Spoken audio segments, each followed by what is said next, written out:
Curl లాన్సీ Steiner యొక్క పుట్టిన దినము జూన్ 14. కాబట్టి ఆ మహనీయుని యొక్క సేవలను మనం గుర్తించుకోవటానికి ఈ జూన్ 14ని ప్రపంచ స్వచ్ఛంద రక్తదాతల దినోత్సవంగా ప్రతి సంవత్సరం మనం జరుపుకుంటున్నాం. రక్తానికి ప్రత్యామ్నాయం లేదండి. మనం వైజ్ఞానికంగా ఎంతో ఎదిగాం. మనం చంద్రమండలానికి వెళ్ళటానికి ప్లాన్లు వేస్తున్నాం. అలాగే అంగారకుని ఆనుపానులు తెలుసుకున్నాం.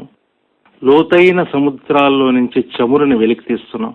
కానీ ఇంతవరకు వైజ్ఞానికంగా మనం రక్తానికి ప్రత్యామ్నాయం కానీ లేకపోతే ల్యాబొరేటరీ లోపల కృత్రిమంగా కానీ రక్తాన్ని తయారు చేసే అవకాశమే లేదు. కేవలం ఇది ఒక వ్యక్తి సహృదయతో స్వచ్ఛందంగా ముందుకు వచ్చి ఇస్తేనే తప్ప మనకు రక్తం లభించదు.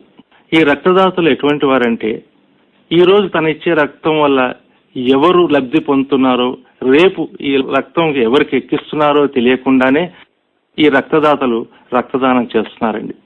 ప్రపంచ వ్యాప్తంగా ప్రతి సంవత్సరం 8.5 కోట్ల మంది రక్తదానం చేస్తున్నారు.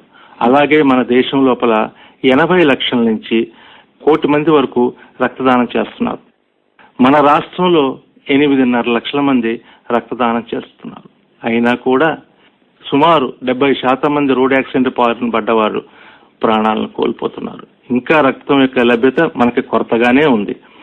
ఈ రోడ్ యాక్సిడెంట్ బారిన పడిన వారికి సకాలంలో రక్తం అందించగలిగితే, వాళ్ళ ప్రాణాలను కాపాడగలిగితే, వాళ్ళ ఒక్కలనే కాకుండా వారి మీద ఆధారపడిన వారి కుటుంబాన్ని కూడా మనం కాపాడిన వాళ్ళం అవుతాం. బ్లడ్ బ్యాంక్ రన్ చేయాలంటే డ్రగ్స్ అండ్ కాస్మెటిక్స్ యాక్ట్ 1940 ప్రకారం కొన్ని రూల్స్ అండ్ రెగ్యులేషన్స్ ఉంటాయండి. దీని ప్రకారం ఆ బ్లడ్ బ్యాంక్ కి కొన్ని వసతులు, అవసరాలు, క్వాలిటీ మెయింటెనెన్స్ ఇవన్నీ ఉండాలి. అలాగే ఇప్పుడు రక్తాన్ని ఒక వ్యక్తికి మనం ఇచ్చామనుకోండి, ఆ వ్యక్తి ఆ రక్తం ఎక్కించుకొని దానివల్ల ఏదన్నా జబ్బు బారిన పడినట్లయితే, సపోజ్ అతను అది ప్రూవ్ చేయగలిగితే, నేను ఫలానా బ్లడ్ బ్యాంక్ లో ఈ రక్తాన్ని తీసుకొచ్చుకుని ఎక్కించుకున్నాను, దీనివల్ల నాకు ఈ వ్యాధి వచ్చింది అని అతను ప్రూవ్ చేయగలిగితే ఇండియన్ పినల్ కోడ్ సెక్షన్ 269, 270 ప్రకారము అతను శిక్షార్హుడు. ఎవరైతే ఆ తప్పు చేశారో అతను శిక్షార్హుడు. అతనికి 2 సంవత్సరాల కఠిన కారాగార శిక్షతో పాటు దరిదాపుల సుమారు 5 లక్షల నగదు కూడా పెనాల్టీగా వేయటానికి అవకాశం ఉన్నది. అలాగే మన ఇండియన్ కాన్స్టిట్యూషన్ 3వ ప్రకరణం 15th చాప్టర్ ప్రకారం ప్రతి వ్యక్తికి జీవించడానికి హక్కుని మన భారత రాజ్యాంగం కల్పించింది. కాబట్టి హక్కు కోసం కూడా గవర్నమెంట్ కూడా మనకేంటంటే ప్రతి వాళ్ళకి రక్తాన్ని కరెక్ట్ గా మెయింటైన్ చేసి అందించాల్సిన బాధ్యత కూడా గవర్నమెంట్ పైనే ఉంది. అలాగే ఈ రక్తం లోపల ఏదైనా అవకతవకలు జరిగినప్పుడు దీన్ని 1986 కన్స్యూమర్ యాక్ట్ కింద కూడా వినియోగదారుడు ప్రశ్నించవచ్చు. మనం సేకరించిన రక్తంలో 95% కేవలం పురుషుల నుంచి మాత్రమే మనం సంగ్రహిస్తున్నాం. స్త్రీల నుంచి సంగ్రహించే రక్తం 5%కే పరిమితం అవుతుంది. అన్ని రంగాల్లో పురుషులతో సమానంగా స్త్రీలు ముందంజ వేస్తున్నారు, కానీ రక్తదానంలో వాళ్ళు వెనుకంజే వేస్తున్నారు. ఎందువల్ల తెలియట్లేదు. వాళ్ళు కూడా ముందుకు వచ్చి రక్తదానం చేస్తే మనకున్న కొరతని కొంతలో కొంతైనా అధిగమించడానికి మనకు అవకాశం కలుగుతుంది. అంతేకాకుండా ఇక్కడ ఒక చిన్న విషయం ఏంటంటే, రక్తం యొక్క ఆవశ్యకత పురుషుల కన్నా స్త్రీలకే ఎక్కువ. వాళ్ళు 60% వరకు ఈ రక్తం యొక్క ఆవశ్యకత స్త్రీల్లో ఉంటే కేవలం పురుషుల్లో 40% మాత్రమే ఆవశ్యకత. కాబట్టి ఈ విధంగా చూసుకున్నా వాళ్ళు ఇంకా ముందుకు రావాలని నేను కోరుకుంటున్నాను. నీడిల్ ప్రిక్ చూసి భయపడుతుంటారండి. దానివల్ల ఏంటంటే అది బాగా నొప్పెడుతుందేమో అని. కొంతమందికి రక్తం చూస్తే ఎరుపు రంగు చూస్తే భయం. మేము వెళ్తుంటాం కాలేజెస్ కి, స్టూడెంట్స్ ఈ ఇంజనీరింగ్ కాలేజ్ అటు ఇటు వెళ్ళినప్పుడు ఆ స్టూడెంట్స్ అంటుంటారు, మేము రక్తం ఇవ్వాలనే ఉంటుందండి, కానీ మా ఇంటికి వెళ్తే మా అమ్మా నాన్నలు మమ్మల్ని కోపడతారండి, రక్తం ఇస్తే నీరసం వస్తుందని. ఇందువల్ల కూడా చాలా మంది ముందుకు రారండి. కొంతమందిలో కొన్ని అపోహలు ఉన్నాయి. ఈ రక్తానికి వాడే నీడిల్స్ కానీ ఈ బ్యాగ్స్ కానీ మళ్ళా తిరిగి వాడతామేమో అనే అనుమానం కూడా ఉంది. దాంతో కూడా చాలా మంది ముందుకు రారు. నేను చెప్పడం ఏంటంటే ఇవన్నీ అపోహలు, కేవలం వారి యొక్క అపనమ్మకం మాత్రమే కానీ ఇటువంటి ఎప్పుడు రెడ్ క్రాస్ బ్లడ్ బ్యాంక్ లో జరగవు. కాబట్టి ఇటువంటి ఏమైనా అనుమానాలు ఉంటే అటువంటి వారు మా దగ్గరికి డైరెక్ట్ గా వచ్చి కానీ లేకపోతే ఫోన్ ద్వారా కానీ అడిగితే మేము వాళ్ళ యొక్క సందేహాలను నివృత్తి చేస్తాం. ఎందుకంటే ఆ నీడిల్ అనేది, ఆ బ్యాగ్ అనేది, ఆ ట్యూబ్ అనేది ఒకటే యూనిట్ అండి. అవి సపరేట్ కాదు. ఒకసారి ఒక వ్యక్తి దగ్గర నుంచి రక్తం తీయటానికి ఆ నీడిల్ ని ఆ వెయిన్ లోకి ఇంట్రడ్యూస్ చేసిన తర్వాత ఒక డ్రాప్ ఆఫ్ బ్లడ్ వెళ్ళింది అనుకోండి లోపలికి, దాన్ని తిరిగి ఉపయోగించడం ఎవరి తరము కాదు. అందులోపల రెడ్ క్రాస్ అనేది కేవలం విలువలకి కాపాడుతూ, విలువలకి ప్రాముఖ్యతనిచ్చి నడిపిస్తున్న స్వచ్ఛంద సంస్థ. కాబట్టి ఇటువంటి అపోహలు, అనుమానాలు ఎవరికి ఉండవలసిన అవసరం లేదు. రెడ్ క్రాస్ బ్లడ్ బ్యాంక్ విజయవాడలో 11 సంవత్సరాల మట్టి గాంధీనగర్ లో ఉందండి. మేము ఎంతో మందికి తలసిమా పిల్లలకి, అలాగే హిమోఫీలియా పిల్లలకి ఉచితంగా ఇస్తున్నామండి. చాలా మంది పేదవాళ్ళు, బీదవాళ్ళు వీళ్ళందరూ ఎకనామికల్లీ పూర్ పీపుల్ ని ఆదరిస్తుందండి కన్నతల్లిలాగా.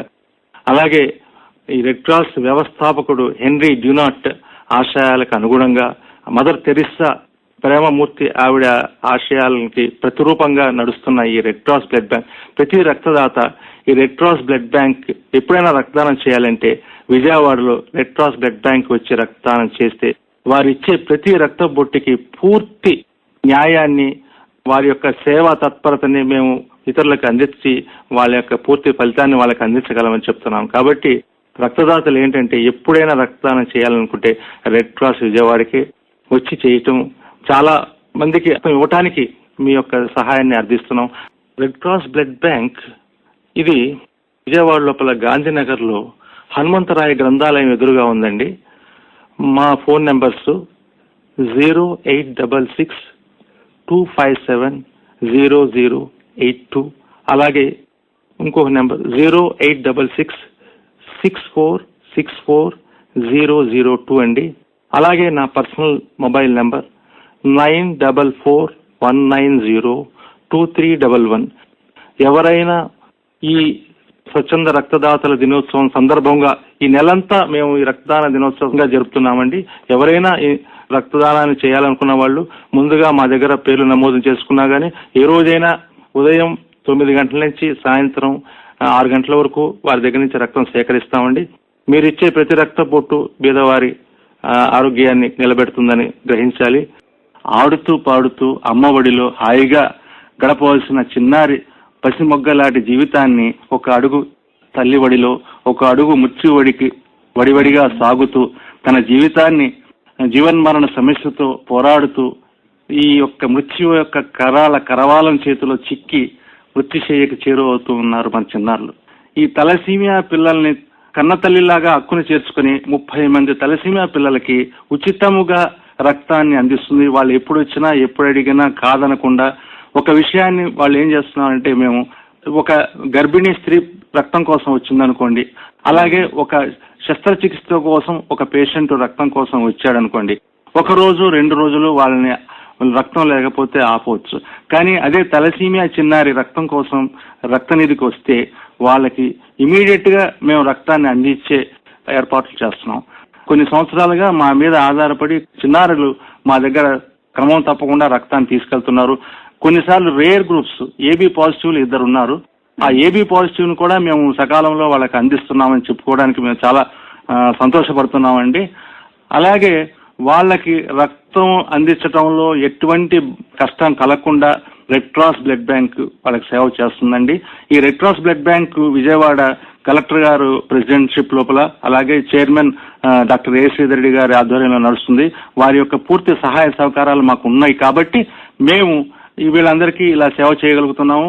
అందులో మేము గర్వించదగిన విషయం ఏంటంటే, మన ఆంధ్రప్రదేశ్ లో మొత్తం ఆంధ్రప్రదేశ్ స్టేట్ లో 500 మంది తలసీమియా చిన్నారులుంటే మనం కేవలం మన విజయవాడ రెడ్ క్రాస్ నందు 30 మంది దాకా మనం రక్తాన్ని అందిస్తున్నామంటే అది మనకి చాలా గర్వకారణం. ఎగ్జామ్ చేసి తర్వాత బీపీ అది చూసి వాళ్ళు మిగతా విషయాల్లో అన్ని సక్రమంగా ఉంటే, వాళ్ళు ఫిట్ అనుకుంటే అప్పుడే వాళ్ళ దగ్గర నుంచి రక్తం సేకరిస్తామండి. రక్తం సేకరించే ముందు కూడా మేము ఎంత రక్తం సేకరిస్తున్నామో అది కూడా పూర్తి వివరాలు తెలియజేస్తాం. ప్రతి రక్తదాతకు నేను ఒక చిన్న హెచ్చరిక లాంటిది చెప్తున్నాను ఏంటంటే, అవేర్నెస్. మీరు ఎప్పుడైనా ఎక్కడైనా బ్లడ్ బ్యాంక్ లో రక్త నిధుల్లో రక్తం ఇవ్వాలనుకున్నప్పుడు మీరు you have got every right, మీకు ప్రతి వాళ్ళకి మీకు ఒక రైట్ ఉందన్నమాట. ఏంటంటే మీరు ఎంత రక్తం కలెక్ట్ చేస్తున్నారో వాళ్ళని అడగొచ్చు. ఆ కలెక్ట్ చేసే బ్యాగులను కూడా మీ కంటితోటి పరీక్ష చేయొచ్చు. లేకపోతే ఏమవుతుందంటే, మీరు అది పరీక్ష చేయకపోతే కొన్నిసార్లు రేర్ గ్రూప్స్ ఉంటే వాళ్ళు ఏంటంటే 450 ml అంటే ఒక బ్యాగ్ కి 2 బ్యాగ్స్ శాటిలైట్ బ్యాగ్స్ ఉంటాయి. ఆ శాటిలైట్ బ్యాగ్స్ ఏం చేస్తారంటే పేపర్ల కింద పెట్టేసి ఒక బ్యాగే మీకు కనిపించేటట్టు పైన ఉంచి మిగతా 3 బ్యాగుల లోపల వాళ్ళు రక్తాన్ని సేకరించడం జరుగుతుంది. అలా సేకరించిన రక్తాన్ని ఆఖరి క్షణంలో మీ దగ్గర నుంచి రక్తం తీసేసే ముందు, ఆ ట్యూబ్ తీసే ముందు మిమ్మల్ని ఒక క్షణం కళ్ళు మూసుకోమంటారు. ఆ టైంలో ఈ పేపర్ మధ్యలో ఆయన్ని మడత పెట్టి ఆ 3 బ్యాగులు తీసుకెళ్లిపోవడం జరుగుతుంది. కాబట్టి ఎప్పుడైనా రక్తదాతని మేము ఎక్కడ ఎవరిని కళ్ళు మూసుకోమని అనం. మా రక్తనిధికి వచ్చిన వాళ్ళని ఎప్పుడు కళ్ళు తెరిచి పెట్టండి అంటాం. ఎందుకంటే వాళ్ళు ఒకవేళ కళ్ళు మూసినట్లయితే వాళ్ళు బ్లడ్ ఇవ్వటం వల్ల మైకం కమ్మి కళ్ళు మూసారా, లేక ఏదైనా కారణాల చేత కళ్ళు మూసారా అనే విషయం మాకు తెలియదు. కాబట్టి మేము ఎప్పుడూ కళ్ళు తెరిచే ఉండమాట. కేవలం ఇలాంటి మోసపూరిత వాతావరణం ఉన్న రక్తనిధుల్లో మాత్రమే మిమ్మల్ని కళ్ళు మూయమంటారు. అప్పుడు మీరు కాస్త హెచ్చరికగా ఉండి వాళ్ళు ఏం చేస్తున్నారో అవన్నీ పకడ్బందీగా బయటపెట్టి ఇటువంటి చీప్ టాక్టిక్స్ కి మీరు తిలోదకాలు ఇచ్చేటట్టు జాగ్రత్త వహించాలని నేను రక్తదాతలను కోరుకుంటున్నాను.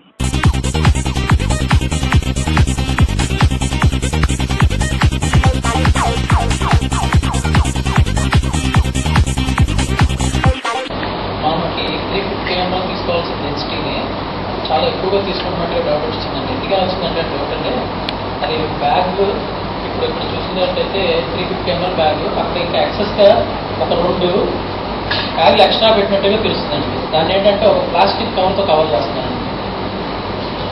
ఈ విధంగా నేను చాలా చోట్ల చూశానండి. నేను ఇప్పటికి దాదాపు 6 to 7 టైమ్స్ వరకు డొనేట్ చేశాను. ఇంత స్మూత్గా ఇలాగ మనకి చూపించి ఇలాగ ఈ బ్యాగ్లో మీ దగ్గర ఇలా తీసుకుంటామండి అని చూపించిన వాళ్ళు అయితే ఇంతవరకు లేదండి. ఇక్కడే నేను ఫస్ట్ టైం చూస్తున్నాను. నా కంటికి బ్యాగ్ చూపించి మళ్ళీ నా కంటికి చూపించి తీసేయడం ఇదే ఫస్ట్ టైం చూస్తున్నాను.